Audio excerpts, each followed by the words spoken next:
Hello and welcome to Talking Hearthstone, the podcast where, we talk about Hearthstone. I'm Tito Santana, and this is episode 14. So last week, I probably should have said I was taking off. I kind of thought that I was going to, and I tried to figure out a way to squeeze in recording this. It actually is more work than you would think it would be, given that it's only a short podcast without any logistics of other people. But it does take time and effort to kind of put things together, figure out what I'm talking about, figure out how I'm going to show things. If I'm going to do a game, we won't be doing a gameplay this week. I'm just going to try to keep it. We'll talk about the mini set in a little bit. But mostly, I spent last week hanging out with my son. It was the last week of summer. He's only 10 once. We did a lot of Pokemon Go. We did a few, other things and just kind of enjoyed the last week of summer. And anytime I had the opportunity to potentially record or try to record something, it wasn't convenient in the house. There was too much noise. I typically try to record when people are either asleep or not home to avoid traffic and whatnot. So I should have just said I wasn't going to record last week, but I wanted to and I tried, but here we are. So now it's the beginning of the month. I finished around, did we talk about that already? I think I finished around like 3,800 or 4,200, something like that. I haven't double checked Donkey Site to where I finished up, but we didn't finish in 11 stars, which is fine. I'm not looking to just get 11 stars every month until I've earned my place at 11 stars. I want to be an 11-star player where it doesn't really matter. I just play and I'm usually there. I want to be like around Mexico. Maybe not quite as good because I'm not quite as good as Hearthstone, but closer to that where I just play and that's where I'm at. So we'll continue to make an effort. We'll continue to improve. I hope, and that's the goal. But also, given that last week was the last week of it's not the last week of summer, but effectively it's the last week of summer, right? When kids go back to school, summer is basically over. I haven't had a lot of time to play Hearthstone. I still have played a lot of Hearthstone, but not a lot of Hearthstone for me. So right now, I think I'm about D4. I might have dropped back down to D5. I played some weird stuff. I played some Sandwich Hunter that World 8 gave me. I played some Pain Priest. I played a couple different versions of Pain DH. We've been feeling the pain. Oddly enough, not Pain Lock. I've also then decided to go back to Excavate Paladin because Excavate Paladin is what I like to play right now, and I'm at the point now where I need to just kind of get serious up and finish climbing. So I think we're going to do that. We had some matches the last couple weeks. Me and Pallet won our duos match last week. I lost my Coin Concede Listener Series match against Torby yesterday. Good wins by him. He ruled me. He absolutely ruled me. I didn't try bringing serious decks because I wasn't in the running for anything. So I did bring the Rye Cleaver Hunter, and he just played he played not Overheal Priest. He played Zarimi Priest and kind of rolled me, and then he played something else. So that is what it is. I have a THL match on Friday. I think it's the last week. It might not be. It might be the week after this, unless we make the playoffs. And then I have duos match on Saturday.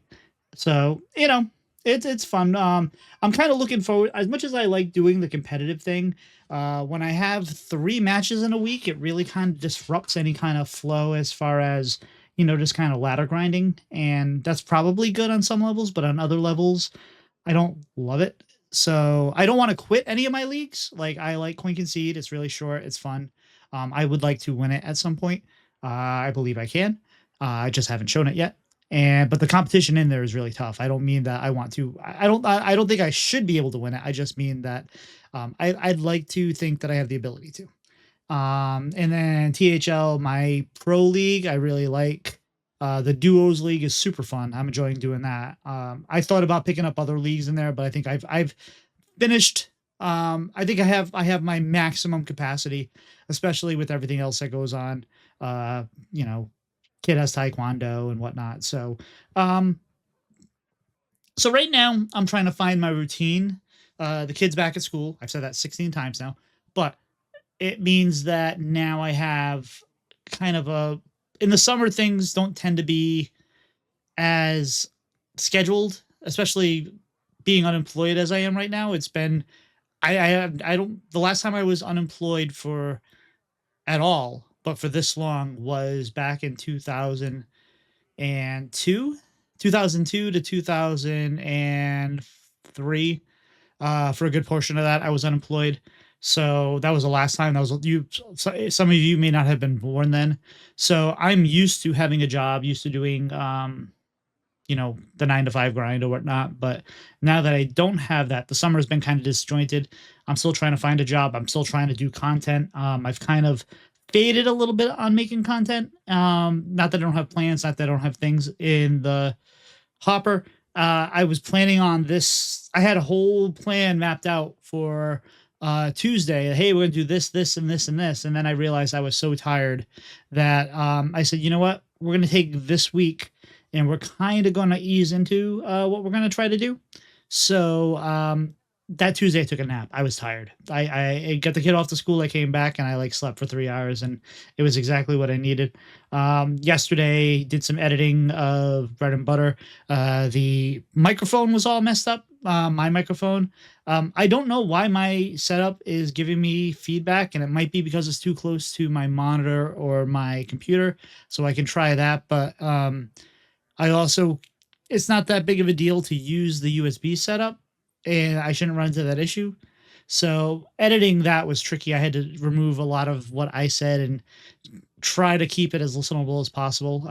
If you are going to do a podcast, or if you're going to do anything, audio is probably the worst part of everything. I don't know necessarily about editing as far as videos. I've done a little bit of it, but none of it is as bad as audio, as far as I've seen yet. But we're not here to talk about all that, although we are, because I'm just going to talk about whatever we talk about, I guess. The meta seems pretty well balanced right now. I've enjoyed it. I've seen a little bit more rogue and druid than I would like. I'm sorry, not rogue and druid, druid and warrior than I would like to see. They're not good. Like, they're not oppressive decks. Druid's still not fun to play against when you're almost there, and then they turn the corner on your turn 5, your 5 mana turn, their 13 mana turn, and then they get down their Titan and the Reno and whatever they're doing all in the same turn, and you're like, well, okay, I guess I'm done here. I've managed to stick in a lot of games and win them, but you still feel like you lose, right? When it's like, oh, I'm going to win on turn 5, and then you end up winning on turn 17, but it took however long it took. And it's just druid doing druid things or warrior doing warrior things. And it's fine. But at least they're not good. They're not oppressive. The meta to me feels really fresh. It feels really diverse, and I'm enjoying it. The one thing I'm not enjoying, outside of seeing a lot of druid and warrior, is the Sonya rogue. Again, not the best thing to do, but it's one of those decks where it's like, I'm playing a lot of hand buff excavate paladin, and my turns, I mean, I have decisions to make, but the turns themselves don't typically have a lot to do. It's like 2 or 3 cards, whatever. And then when you have to like sit there and just wait for rogue to play solitaire, where they play Sonya and Sonya and Sonya and whatever, and this, that, and the other, and it's like, I just zone out. I can't watch it. Like, I sit there and I should be paying attention to how many times they've done what or whatnot, but I don't care. They just do the things, and if they're going to beat me, they're going to beat me. And if they're not, they're not. And I hate playing against decks like that. I don't love playing them either, but sometimes they're fun to play. Like, I'm not saying that for the people that are playing them, it's not enjoyable for them. I get that there's a lot of fun making sure that you sequence everything right and all that, but when you use the entire turn to do things, and all you're doing is kind of setting things up for the next 3 turns or whatever, it's so boring to play against. And I wish there was a better way to satisfy the desire for people to play decks like that versus desire not to sit there and endure that while they do that.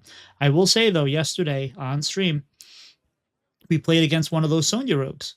And typically a lot of people just concede. I try not to. Unless I see that lethal is there, I don't concede. And this rogue took their time, and they did everything, and they had 3 Sonyas on board. because they cover artist one of them, and then I forget how they got the other one, but they played so much in a turn, and we just sat back and we waited, and they got their weapon to 30.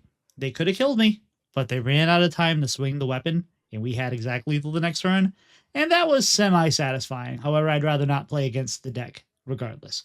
But if you're not playing right now, or if you're playing little and you're wondering how's the meta right now, I personally think that for the most part is pretty good.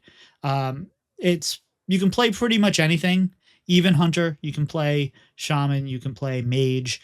They're not as good, but they're playable. I've seen some success with it, so just have fun. And there are good decks out there, but nothing is over oppressive. There's no one deck that is, I guess that's it. There's no one deck that is warping the meta, or there's no one card warping the meta. It's not Reno. It's not Marin. Although this week you will see a lot of Marin, and you'll be wondering, why am I seeing so much Marin? And that is because the weekly quest for the event, because now they have weekly quests to try to mix things up a little bit, is to play 15 treasures from Marin, and that is a lot. That is probably why I'm seeing so much Druid, and that makes sense. However, I didn't do that quest because I didn't feel like playing Marin that many times, and I have already gotten the 3rd tier reward with the cards, and then there's only one more award left, so I don't think you even need to bother with that. So I play a lot. So if you play a lot, then you don't have to worry about it. If you're trying to budget your time and you're only playing to get the event done, then yes, you might have to play those weekly quests. But for the most part, it's been pretty simple. And if you're still on the pirate one, once you complete the pirate one, we have to each player kill, I think, 64 pirates, then you will automatically get the quest. They kind of stack up like Battlegrounds quest does. So you'll be fine. But let's talk about the news. We got news that we have a new expansion. And so a new expansion has been announced, and it is called the Tourist. It's called Traveling Travel Agency. And so the new mini set has been announced, and it is called the Traveling Travel Agency. We've seen some cards already from it. It looks fun. There's going to be 2 new tourists. We get to see one of them so far. There's a new mechanic that they are releasing that's called Brochure, and this works. It seemingly works like a lot of the cards that we have seen before. It works like, if you remember the chords in Festival, where they would do different things depending on each turn. It would shift which side it was on. These are the same things. It's also like the Worgans that used to shift, if you remember that far way back. So the first one we got is Ungoro Brochure, which is draw 2 minions, give them +2/+2 for 4 mana. I mean, the rate is fine. This is fair. I don't think it's good. I don't think it's going to see play. You might feel okay if you draw it. But let's look on the flip side. And the flip side is Dalarian Brochure. And this is draw 2 spells. They cost 1 less. This is also 4 mana. Neither of these are good. These are not going to see play, I don't think. I mean, Druid maybe can work them in because, Druid has a bazillion mana, but these cards don't feel good to me. The rate on them is too fair. There's nothing good about them, so I don't think we're going to see these at all. I'm sure somebody might figure out a way to make them okay in some situation, but I don't think we are looking to play these at all. So the next card we have is kind of the I guess the marquee card. It's not good. It's a 9 mana 3/3. It's Travel Master Dungar. Battle Cry. Summon 3 minions from your deck that are from different expansions. Now, core counts as an expansion, from what I understand. It looks for different, I think Ridiculous has said it looks for different watermarks. So it will summon just from 3 different expansions, 3 different cards. 9 mana 3/3 is not a good rate. This is not strong on turn 9. I mean, again, so if there's anything, this is a Druid card, and that's typically where these kind of things end up. If it's something that costs a lot of mana, has kind of a potentially broken effect, which, I mean, I guess the effect is fairly broken, and you can make it so that way if you only have 1 minion from each of these expansions or whatever, then you have a good chance to tutor what you want. But it still doesn't seem that good. It's so late in the game. Again, except if you're playing Druid. So I think if anything, this might be a Druid card, but I don't think this is going to see play at all. I think they're going to hang out with the Druid legendary that gives you 2 random locations, and it's just not going to see play. The next card is the Return of Zephyrus, and Zephyrus is still a 3 mana 3/2, and this is Dream Planner Zephyrus. Battle Cry. Choose a travel tour to get potentially perfect cards from it. So, Zephyrus was a very, very, very complicated card. It still is. And it was basically a big if then statement, right? So if this, then this, then this, and it would try to find the right card. It didn't always give you the cards you were expecting. So instead of saying perfect, they give you the potentially perfect cards. And that means that potentially it's not the perfect card. So they give themselves a lot of leeway here. And I think this card is still, I think this card is strong. I think this card will be fun. There's no Highlander requirement to it, so that's fine. The art's pretty cool. You got Zephyrus in like a business suit and holding money and having his tea. But the potentially perfect cards you get from it, or the tours you get from it, you can get the Hectic Tour, which is get 2 random minion cards. Excuse me, get 2 random cards that can potentially deal damage to the enemy hero. So this could be 1 mana deal 2 damage, or this could be a Fireball, or this could be Pyroblast. Or I don't think it could be Pyroblast because it's not in the active pool, but it can be something like that. And I don't know if it counts something like the Volley card in Mage right now that does 10 damage to all enemies. If it says enemies and not enemy minions, maybe it counts. But again, I don't know what you'll get from this, but I mean, it's seems okay. Then you have the Extravagant Tour, which is get 2 random cards that can potentially spend a lot of mana. So this goes well in Druid again, but this is also if like you're in the late game and you have a lot of mana available and you're kind of out of cards, maybe you can find something big to do. The example that we got for the gameplay was this gave us Archbishop Benedictus. I'm sorry, not Archbishop. Antonidas. It gave us Antonidas, and that has the potential to spend a lot of mana because you can continually generate fireballs. So I don't know what other cards we're going to get from this. I'm sure we'll figure out the pool soon, but it's fun. And then we have the Modest Tour, for the middle class, which is get 2 random cards that can potentially impact the enemy's battlefield. So I don't know. Again, we don't know what this is. This could be Blizzard. This could be Flame Strike. It could be, I don't know, something that buffs your enemy board. It doesn't say that negatively impacts. It just says impacts the enemy battlefield. So just keep that in mind. It could be Monkey Paw, right? So I guess we'll see what that is. The next card we have is Alloy Advisor, and this is a 4 mana 2/6 warrior mech. Taunt. When this takes damage, gain 3 armor. Seems good. This is going to go right into an Odin warrior, I think. It's just solid rate, and if you get that down behind, and you're protecting the 1/3 that gives you 2 armor every time you gain armor, and you protect some things with this and also gain more armor. Seems like a solid card. I think this will be Odin Warrior, and it probably just makes it into a lot of Warrior decks. I think it's pretty solid. And then Warrior now keep in mind, Odin's a thing. The next one is a 3 mana spell called Punch Card. Give your hero +3 attack and also damages adjacent minions this turn. So effectively cleave.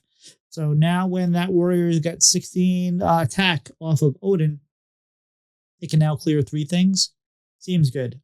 Depending on, I don't necessarily know if this card will see play, but if there's a lot of minions that need to be cleared for Odin to be successful, yes, this is a powerful tool. I think it's good. Next, we have another warrior spell, which is 3 mana reserve spot. Give a random minion in your hand +4/+4. If there's only 1 there, reduces cost by 2. This is Blessing of Kings, almost. Blessing of Kings, you can play onto the a minion on the board, so you can actually swing with it and get that 4 damage right away. This is 1 mana less and can potentially reduce a card in your hand. Blessing of Kings didn't see a ton of play, not since vanilla, but this card seems like it's potentially solid. I don't see the deck that it goes in quite yet, but I think this is going to be one of those cards that if you generate, you're going to be pretty happy with. Um, so I think it's a solid card. I don't think it's going to see a lot of play initially, but I think that you'll be happy if you find it off something. This is probably the best card just by name, and it's Imp Employee of the Month. Yes, Imp, like the other Imp puns.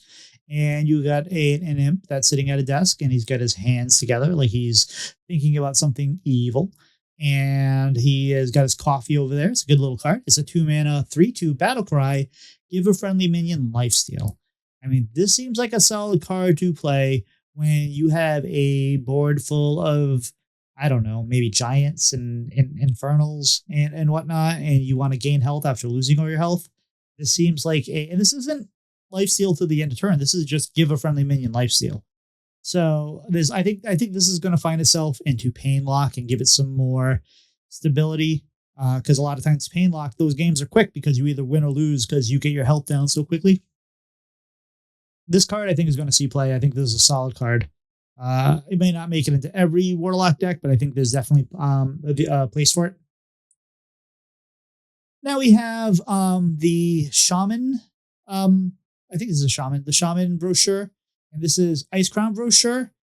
Deal 3 damage to a minion and freeze its neighbors. It flips each turn. And if I'm wrong about it being Shaman, I apologize, but I think it's the Shaman blue. And then the flip side is the Blackrock brochure, which is deal 3 damage to a minion and 1 to its neighbors. These are both 2 mana spells. Both options I think are much more solid than the other brochure, the Druid brochure. So I think this possibly will see play. It is to minions, and it will help clear the board, or maybe stop the board from attacking you for a turn. So I think it's pretty good. It doesn't have to be enemy minions either. So if for some reason you need to damage your own things or freeze your own things, I don't know why, but you can do that. So it's a fun little card. Now we have Turbulus. This is a 4 mana 3/4 elemental Hunter Tourist from Shaman. Now, as far as I understand it, you cannot play 2 Horus in the same deck. So if your wheels just started turning saying, oh, a Shaman Tourist, then now I can play it with the other Shaman Tourist. No. You can only use one Shaman, you can only use one Tourist in a deck at a time, which is kind of sad. But the card is a battle cry. Give +1/+1 to all of the battle cry minions in your hand, deck, and battlefield. Excuse me for the yawn. This seems good. I don't know what we're doing with this, honestly, but I know there's a lot of Hunter synergy with battle cries. So I'm looking forward to seeing what people develop out of this. All the whole Hunter set basically was battle cry, right? And you get the location that's battle cry, and now Shaman has access to all that. Shaman particularly usually likes battle cries. So I think there's a lot of power here. I wonder if this is actually going to be played in Wild as well. With I think this is going to affect Wild more than is standard, but I could be wrong. Hopefully we get to see some of these Hunter cards played because they have a fun, interesting set. It just kind of didn't have a direction, I guess. So maybe this is what they were planning all along. But so now we have a Hunter Tourist, and we'll see how that goes for Shaman. They also have a 2 mana 0/3 totem called Hydration Totem, and you should stay hydrated. Very important. At the end of your turn, give adjacent minions +1/+1. Seems solid. We're not playing totem decks right now. I don't know if this finds its way into some sort of an aggro deck or whatnot, or where this might fit in. I mean, this feels like it goes nicely in between 2 frogs after you play that spell, but I don't know. It seems okay. I don't think it's going to see any play right away. It might be something that's fine to generate again as normal, but Now we have a few hunter cards. I believe Sidisi revealed these. I haven't seen his video yet, but good for him. He works hard and is just a generally nice and fantastic guy.